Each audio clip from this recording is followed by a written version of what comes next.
Hi. Hi there. My name is Chris Farah, and welcome to my channel.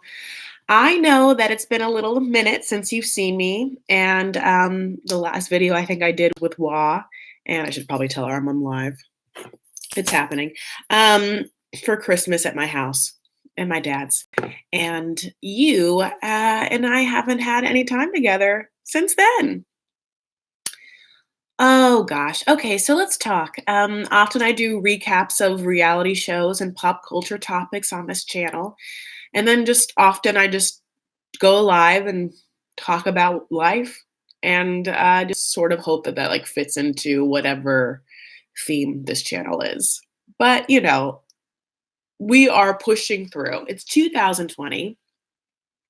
And I see some peeps in the room. Hi, Lucy. It's so good to see you. And I wanted to just check in. Let's do this. It is 2020. It is the roaring 20s. It's a brand new decade. I cannot believe it. I did not go into 2019 the whole time being like, next year is 2020s, to the point where I didn't even think the whole year to plan a New Year's Eve. It was like I realize now kind of a big New Year's Eve, and I didn't do anything. Mostly because A, nothing was planned, and then B, I got really sick, like with the flu. I don't know if you did or you know some people, but that influenza went around and it took me down. Took your friend Chris Farah out. I mean, she couldn't even breathe. She was sweating, she was feverish, she had fever dreams. Honey, she was shivering. It was like some sort of bubonic plague mixed with like consumption, which was that like mysterious disease you often see in like period pieces when someone just coughs into a little napkin and then there's a little blood there, and that's how you know they're about to die. Like things are going downhill. That didn't really happen. I one time gave myself a bloody nose, and then so I thought, but it was just a bloody nose. Anyway, this is a lot. What's happening? Hi, how are you? Let's just talk. I'm not going to be able to tell you what's happening on 90 Day or Love After Lockup right now. I need to watch, and so I'm not up to date. So just want to get that out of the way. If you think that I'm going to talk about that, I promise you I will. It's just this is not the video I'm going to be doing that in. It's so good to see you guys. I'm looking at the live chats. Okay. So here is like what's been happening in my head. Oh, thank you for that super chat, Livia. Thank you so much. That is so lovely and generous, and I really appreciate you, honey. Thank you so much.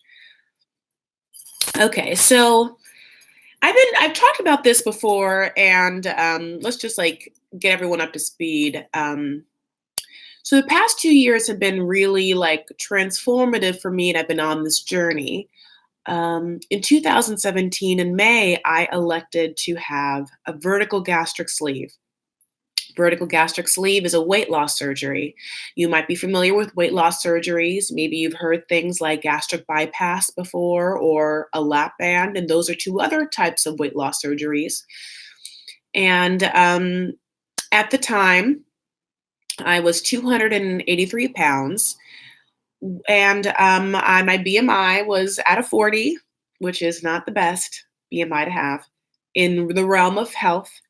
And I have diabetes in my family, which a lot of the Arab Americans deal with diabetes. We just like can't handle that sugar. So I made the decision to go through the sleeve procedure. And it was a really empowering decision that I made. And it came with a lot. Some things that I read about and expected, and some things I knew about and sort of like wouldn't be able to really wrap my mind around until they happen, and some things unexpected. I think that for a minute, I was worried that was this being PC of me to lose weight with a weight loss surgery? Am I supposed to accept my body at every stage? And for me, and this is a personal choice, I knew that I would just continue to gain weight and I wasn't happy. And I knew that there would be health repercussions. And I had the privilege of being able to get the surgery. And so I did. I researched a really great doctor and I made sure there was a comprehensive plan. And I did it and it changed my life. I lost 40 pounds like the first month, and anyone would. You just drink soup and things. But I also got obsessed in a good way with Soul Cycle. When I say obsessed, I'm not someone who you know, takes 3 classes a day, 7 days a week. It's not that. It's I have my set favorite teacher and I've done a double before, but it's very rare. And from May of 2017 until right now, and it's January 2020, I lost a lot of weight. I lost roughly around 125 to 30 pounds. It was because I, of course, had the surgery, but I did a lot of other things. I went to therapy every week and I started studying meditation. And after I lost a bunch of weight with Soul Cycle, I added on weight training and I added on yoga and I get massages. I The therapy was really, really important though, because one thing that I think is common is I realized I was overeating, right, for a reason. And I think that was self medication with food. I am a naturally anxious person. My energy is here. And there's a lot of greatness to that. I think that I am witty and I'm very fast, at my best. And, I'm just I'm energetic, I'm not the most grounded person of all the time. And without the weight, though, the anxiety was loud. I mean, it was so loud, I could feel it in a way that I hadn't felt it before. I think that when you gain a bunch of weight, two things happen. The physical weight holds you down. And if you are a person with a naturally high nervous system, it literally holds you down, as well as the weight sort of creates a shield, like a protective measure between Kaiwa between me, between anyone and the world. So without that, you feel like an exposed nerve. I had to go on an anxiety medication. I'm a Lexapro. I am a Lexa ho. And I think that I had shame around a lot of this, like if it's bad or people are going to judge me. You always fear people are going to judge you, right? And plus, I'm in a weird business. The business I decided to do, for better or not, the majority of my life is entertainment business. I'm not a YouTuber that decided to get into comedy. I'm an actress that decided to get into comedy that then decided to get into YouTube. I got my BA in theater arts, and then I sort of went to comedy grad school, if you will, at a place called Upright Citizens Brigade, where I studied improv, sketch, stand up, characters, comedy, and done a lot of plays, and I've do characters, and I've done improv and storytelling shows. Anyway, but when you're in this business, it's all of the performing part is so much fun, and then the getting of the jobs that actually pay is the worst, right? Because you have to audition and you have to be whatever those people want you to be. It's a lot of seeking approval. It's a lot of seeking validation. And you can have your tenements in yourself, oh, I know I'm talented, I know I'm a hard worker, but you can't give yourself a job, I guess, unless you're the daughter or son of a movie studio exec.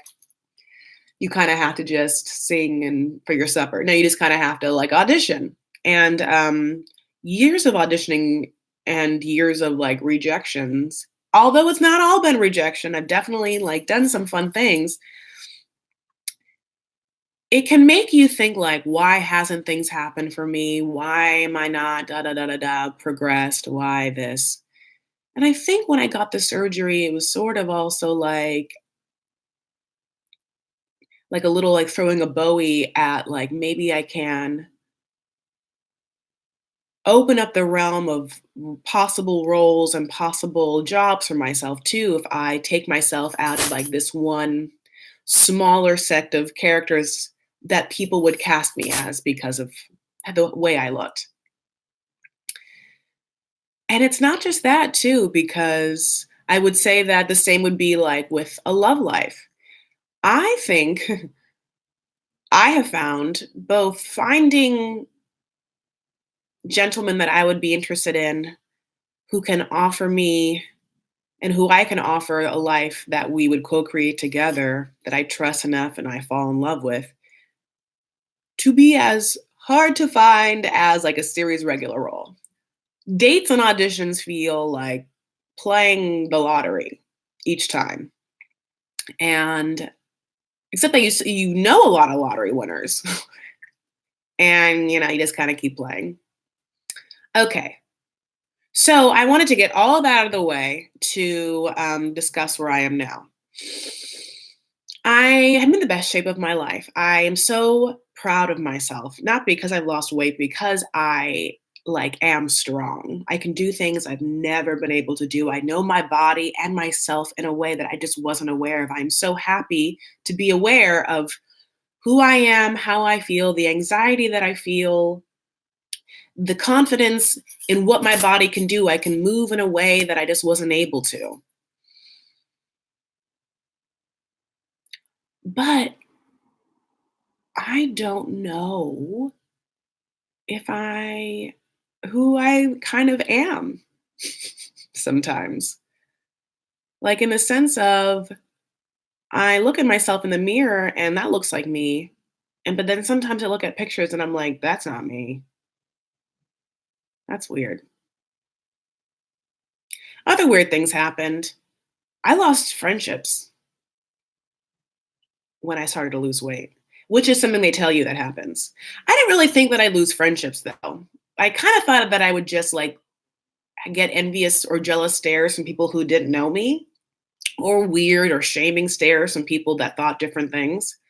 I didn't really think that I'd lose like best friends, mostly because I'm such a fucking great friend. Also, I would think that if I saw like one of my best friends on a journey toward like a positive, life changing thing for them, that I'd be like, yes, go girl. And so to lose like two really close friends in a way that felt so inauthentic and awkward, it threw me for a loop because then I was like, am I changed? Am I now like a different person on the outside and inside? So horrible, in fact, that people that were my friends like are not into it? And how? And I couldn't even like point at something and say what I had done. There's a play that I'm in now, a Wendy Wasserstein readings I'm doing, and there's a line she says in the Heidi Chronicles. Holly, who wait no, Heidi, where she says like, "What are the mistakes I made? Tell me them." I don't. And it's not just like the friendship mistakes I made, but like what were the mistakes I made in my life that kept me from doing what I really wanted to do, or like giving myself authentically in the way that I was called to do. It's all very weird. So then I've been thinking a lot about my goals for 2020. And I think there's two that I've well, not one's a goal, one's a sentiment and one's a goal. Okay, one's an easy goal. I want to be less reactive. I think going back to like my nervous system being here and things like I'm just highly reactive. And a lot of that's great. I'm highly reactionary. I have big reactions to things. I'm kind of dramatic, like if I love something, it's like, I love it. If I hate something, you'll know it. But other things happen too, like do I have to get upset when I'm in the car and someone cuts me off? No, but I do. Sometimes I like speed up and try and cut them off again to be like, but why? Doesn't do me any good. That's actually dangerous.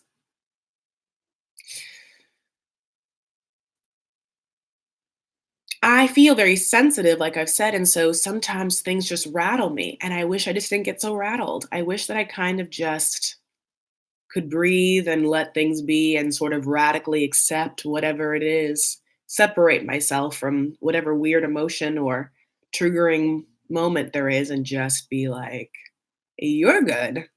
Honey, you're good." Because I know I'm good. I'm just driving. There's no need for me to get right. This is going back to like a road rage thing. It's not just road rage. I just am reactive, and I'm trying to just like fastly mature myself out of that rather immature, I feel, characteristic. Okay. So my other sentiment is I've been ruminating on like the idea of evolution.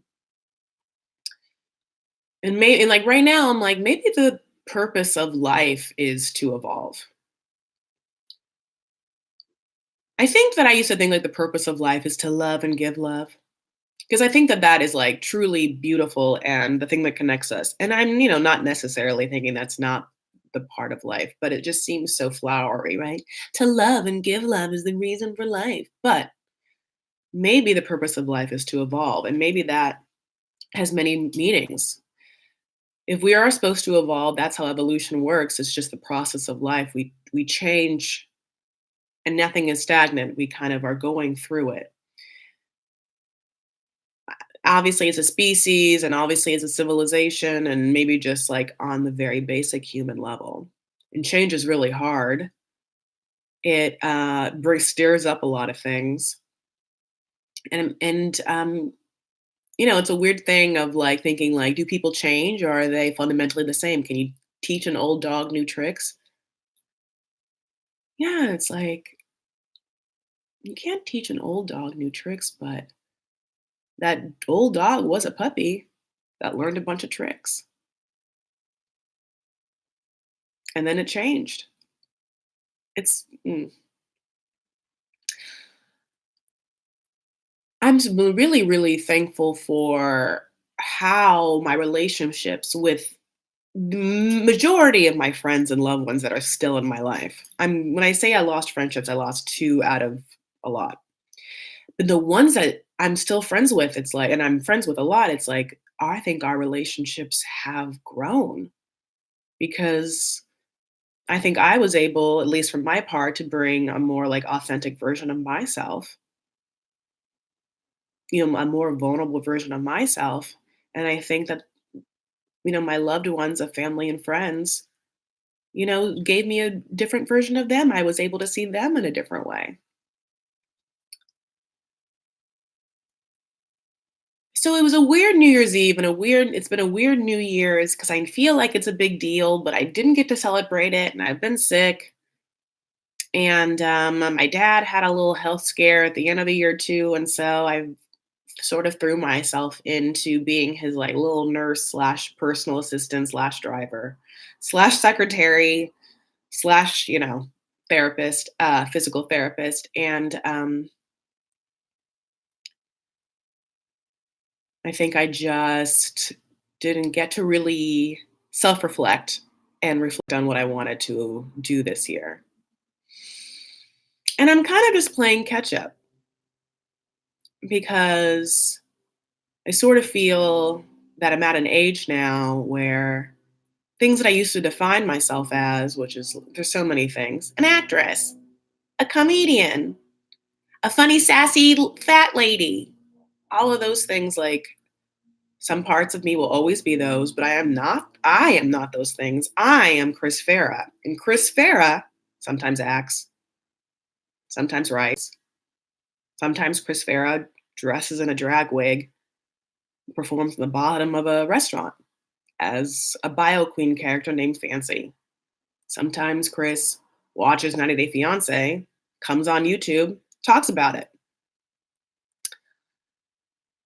Sometimes Chris bears her soul in a storytelling show.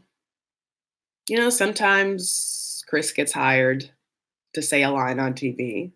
She's not any of those things. She's always Chris Farah.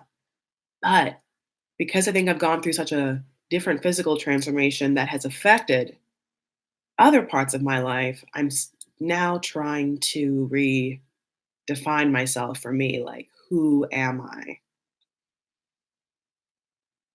I'm not my father's daughter. I mean, I'm that, but I'm not Mike Kerr's daughter. That's not my name. I'm Chris Farah. I don't know if I'm the perpetually single person. I'm Chris Farah, who spent a lot of her time being single.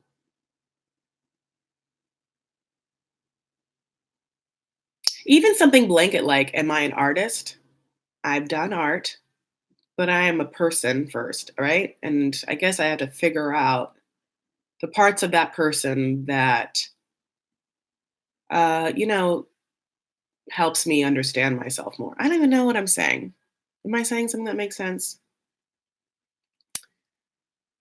Like you guys are in the room right now, and I'm so thankful. Like, Wa obviously is an incredible support system. She's known me for a very long time and has sort of like ridden my whole life's journey as I have with her. And she's definitely been there during these like weight loss years. And, we laugh about, it's weird because I did accomplish a lot. And then we often laugh about how unproductive I am. I think that I know that she's proud of me. And she's saying here, I'm a super single. You are a super single Wa, but you aren't. That's not who you are. You've just been single for a long time. But I do like the phrase. Okay, so what is this? How am I gonna like? I'd like to be able to connect this to something to you in some way. So we can like share this universal feeling of like goals and truth and vulnerability. I would say you're changing. Change is hard and it's not comfortable.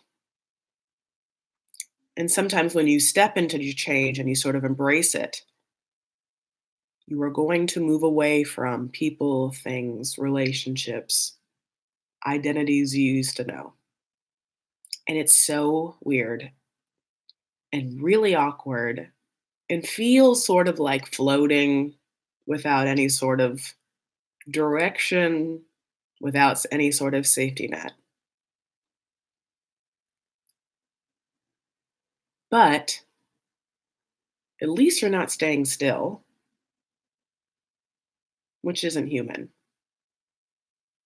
We aren't meant to be stagnant creatures. In the history of civilization, we are a progressive society. We evolved from like literal primates, and I don't know your personal religious views, but for me, I believe in evolution. So I believe we have evolved over the years from Homo erectus to Homo sapiens. We all know that like caveman standing up straight to man walking flyer poster. But then even as a civilization, right, we went from tribal peoples to like feudalism, the different civilizations we've gone to. And even if we're talking about being American and the different movements we've seen in modern present time, we are a progressive society. We sort of all decide to move and we're stragglers, but then they eventually die off and we progress forward. So everything is going to happen, right? Like everything with technology is going to happen. No one can stop it. You can go live on a farm in, you know, Montana, and maybe you can protect your family from progressive technology if you wanted, but you won't protect the world. We're all doing it. 5 years we'll be driving automated cars, and then the cars will be flying, honey. And then, that's what's going to happen. There's nothing about it. We can stop. And it's awkward and things change, right? Jobs change and everything. It's like, it's interesting how that happens on such a big level to like the level of a person to even the level of a cell. I don't know. I don't know how to give comfort to the idea of change. I like to think that there's some sort of relief in change, but there's not. Because change it makes you move towards a place you've never been before that you don't know, and it's uncomfortable and awkward and weird. So like that part's not a relief. Relief is the familiarity, you know. At least for me, is relief is me coming home to my house, to my couch where I know and taking off my shoes. That's relief, but change doesn't happen there. I don't grow when I'm sitting on my couch. I grow and experience things out in the world by like learning lessons and falling and getting back up again and all of that nonsense that we all have to deal with. So I guess, you know, it's a weird thing. The other thing I wanted to say is that and I don't know how to explain this, which is why I wasn't going to say before, but I'm trying to also deal with the concept of like radical acceptance, which feels like a contradiction to what I've been talking about. How do you radically accept where you are, but also you change, right? I think you have to radically accept without fighting certain things where you are in the present moment. And then by accepting it, you can bring about change. Or maybe you just radically accept the fact that change is inevitable, that evolution happens. And if you do that, maybe there's less suffering for you. For me, you know. Oh, goodness gracious. I am so glad that there's 36 people in this room, honey, because it's just me and you guys. I cannot wait to read comments on what this is.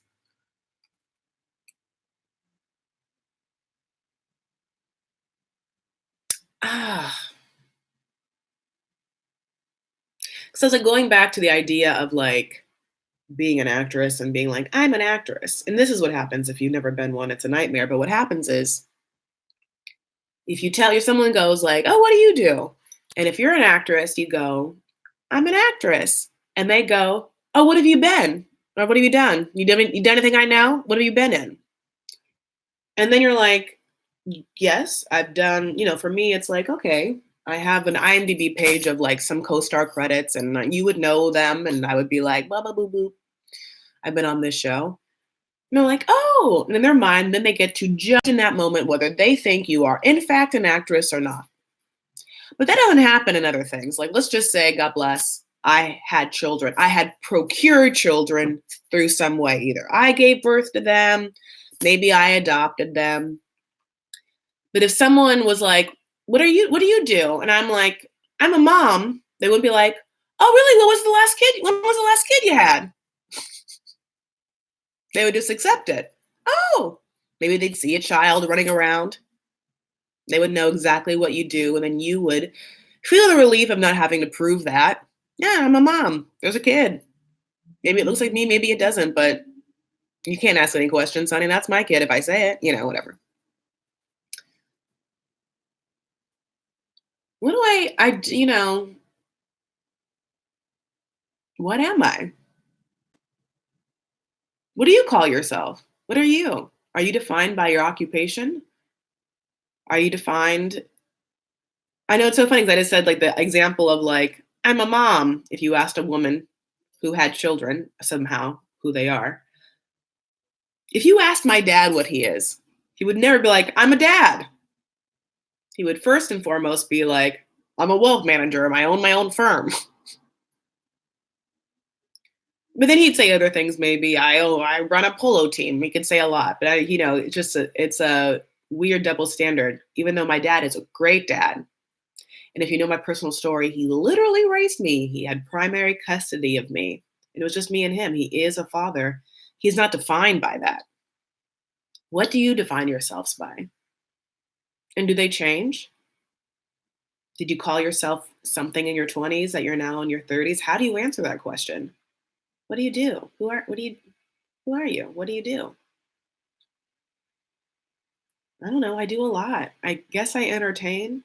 How would I even describe what I'm doing right now on YouTube? I'm not entertaining. I guess I'm just talking to people. I'm just like connecting with you guys. I don't know. I'm a sharer. I'm a point of view sharer. I don't even, that's like kind of, I'm an expressionist. I'm an expressioner. I like to express my point of view. I'm a sharer. I don't even know. Artist or storyteller just seems so flighty or something. Am I storytelling right now? I mean, maybe a little bit. Am I a lecturer? I mean, I just honestly don't know. I'm honestly asking you, what do you think I am? Also, what are you? Ah, 30 minutes into this video, I'm a creative. I'm a content creator. I make people laugh. I do make people laugh sometimes. If I was to be proud of the thing I do on stage the most, on stage feels like a tangible thing. I love making people laugh, but if I was to really talk about my power, where I feel my most aligned with like a true self, it's that I am happy when I get to make people believe in something. And it feels crazy. If you've ever felt this, it feels crazy to have people's breath in the palm of your hand. That hasn't happened for me every time I'm on stage, but it's happened enough times that when it's there and it's this weird moment of connection with a room of people where I know I have it's not them in the palm of my hand, it's I have their breath in the palm of my hand. I have their attention and their spirit in such a way that they're on some sort of similar ride with me and I'm somehow conducting it, but at the same time we're all on this ride that I don't have complete control over. That feels, I think, the most like some sort of divine connection. It's because I think I've had those moments that I've even pursued what I've pursued this whole time, because nothing has made me feel that in any other thing I've done, where I'm just like, "Oh, this is exactly who I am." But even in that moment, what am I? Yeah, I'm performing on stage. Am I performing? Maybe I'm a performer. I mean, still, I'm like having a conversation with you in my mind, and I don't know any of the answers. Some of you guys are saying, "I'm a nurse." Emma, what a beautiful, beautiful occupation. And for someone who, I just told you I was having like health scares with my dad, I'm so thankful for you. Are you still a nurse when you're off the job? Is it that you nurse everyone? Do you nurse yourself? Are you a nurse on Sundays? I'm a production finance exec. Jesse, that sounds really, really important. And I bet that brings you a feeling of a lot of power.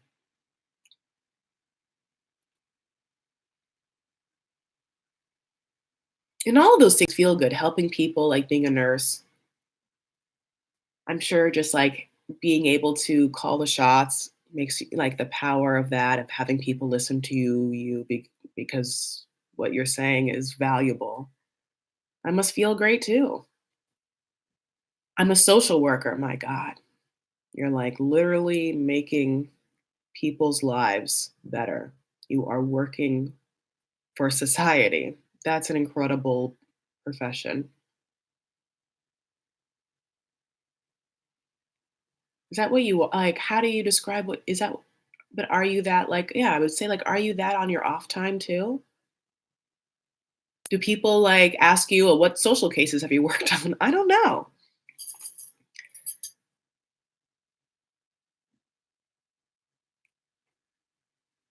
Try being a mom of an entertainer and the stupid asinine questions you get, and they all want you to prove it. No, I know. Well, try be the mom, honey. Try to be the entertainer is what I'm saying. Try being and then entertainer.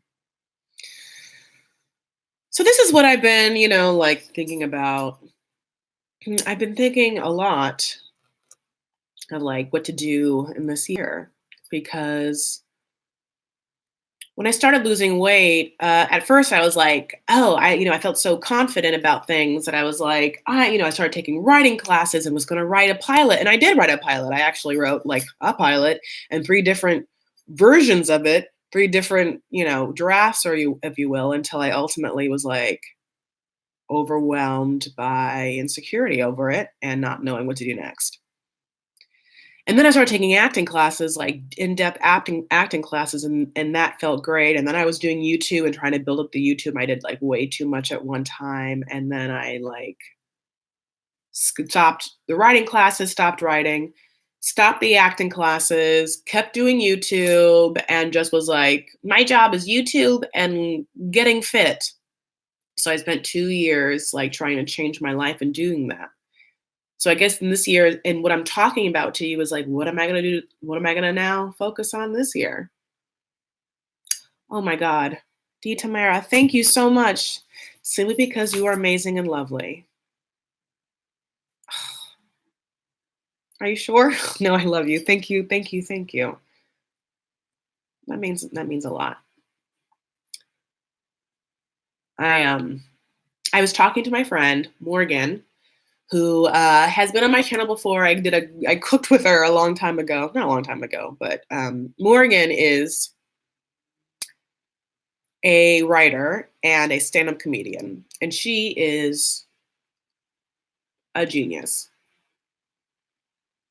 I know I said I'm reactive and I can be over dramatic, but you have to like believe me, I'm not a genius and this person is. And what I mean is just mind works in a crazy way and she just is a comedic genius. She can write jokes unlike, she just it's a different mind or whatever. And I was talking to her today and I was like, I don't know. I think that people who like make it are either, one of the following things: creative geniuses, mediocrely talented, hardworking, lucky, lucky. Those are the four. Because even if you know someone, that's luck or whatever. She's a genius, we talked about. I've had moments of genius. I think I'm talented. I mean, I just don't know if I've had the luck. I don't know if I've had the luck, really. I think if you're talented, you have to also have luck or work hard. I think I've worked somewhat hard and I just haven't had the luck later on in life that I would have enjoyed. However, I'm eternally blessed because I have a great support system. And like there's a lot of things I haven't had to suffer through.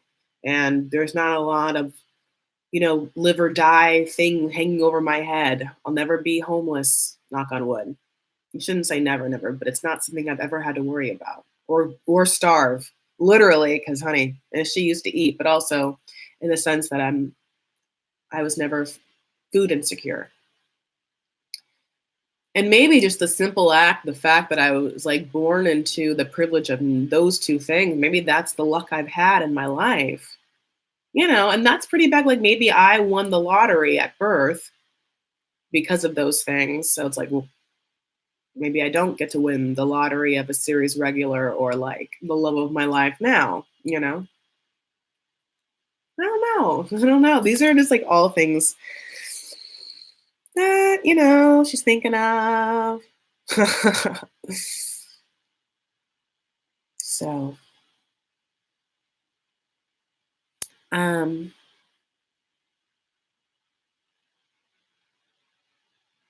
so I want to, I guess I'm going to end this video. Can you believe it? Soon. But I just wanted to say this isn't a video about how you should lose weight or you should have weight loss surgery. So I definitely don't want that to be like a takeaway. Although I will say that if it's something that you've thought about or if food has been a struggle for you, I am very happy I did it. Even with all of the weird uncomfortability, it changed my life in such a way that was really positive. I would never take it back because I know myself now better than I did before. And the knowing of yourself, I think, is really important. as well as the fact that I know that I'm healthier now. I don't want diabetes. I'm not saying this like in the like there's a news story going around of like Jillian Michaels body shaming Lizzo or whatever. And I don't want that to be like the narrative I'm talking about. I'm purely talking from my own perspective. My dad has adult onset diabetes. So did his dad. It runs in the Arab American or Arab DNA. In fact, when I did my 23andMe, it said it was typical likelihood of developing it. I mean, like it was on the horizon. It still could be if I don't like take care of myself and stuff. You have to but so it wasn't about losing the weight as much as it also just about being fit. And I'm in such better shape now. And things I can do now I could never do before. And I like moving my body. It feels really good. Exercise helped in the anxiety. Hot. I'm a naturally flexible person, and so even yoga, just like all of it, was so important. I think that I'm a big proponent of bringing an exercise regime on that like suits your lifestyle. But as you get stronger, it has to be, cardio for its benefits to your heart. It has to be weightlifting for its benefits to your muscle. And then another component like yoga or meditation that also stretches you out and lets you breathe in a way that is just not as easy to do in other ways. It helped my mind, and because I have again, to reiterate, because I have now a healthier mind and body, I think being able to present myself and give myself, I'm a naturally healthier person for the people I love, my family and friends. Oh my gosh, I'm really not. I like can't believe I'm getting super chats because I feel like I wasn't expecting it. Thank you so much, mommy. Thank you for the work that you're doing. Thank you for obviously the super chat, but also like literally the work that you do. I don't know. You guys, connecting with you guys feels like those divine moments on stage. Not that I have you in the palm of my hand, it's completely different. It's not as I things like I can't quite hear you laughing or not or your breath, or you're gasping or whatever, but it does feel I do feel relief sharing myself with like-minded people and then hearing that you understand, right? Because you guys are giving me a validation that like you hear me and you see me. And I really I hope that in some way I'm doing that for you. And just like validating thoughts you've had. If you like hear yourself or see yourself in some things I'm saying, I hope that the universal common experience of humanity brings us both relief. So anyway, I I am going to end this and say that I will be on top of this video's comment sections. Um, if you have something you want to say or if you have a question, I will answer it 100%.